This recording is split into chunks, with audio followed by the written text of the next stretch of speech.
হামাসের রাজনৈতিক শাখার প্রধান ইসমাইল হানিয়ার হত্যাকাণ্ডের সাথে জড়িত নয় যুক্তরাষ্ট্র, এমনকি গুপ্ত হত্যার বিষয়ে ওয়াশিংটনের কাছে কোনো তথ্যও ছিল না।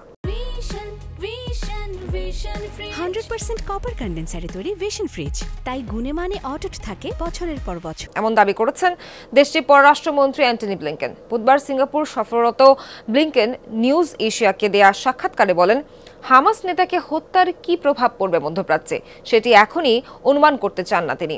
ব্লিংকেনের দাবি, এখনও গাজায় যুদ্ধ বন্ধ এবং ইসরায়েলি জিম্মিদের উদ্ধারকে অগ্রাধিকার দিচ্ছে ওয়াশিংটন।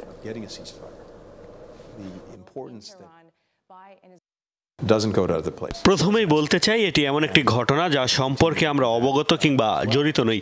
এর প্রভাব এখনই অনুমান করা কঠিন। আমার অভিজ্ঞতা বলছে একটি ঘটনার প্রভাব কখনই আগে থেকে বোঝা সম্ভব নয়। আমি বলতে চাই, এখনও যুদ্ধবিরতির চুক্তিকে আমরা অগ্রাধিকার দিচ্ছি। সেটি বাস্তবায়ন না হওয়া পর্যন্ত আমাদের প্রচেষ্টা চলবে।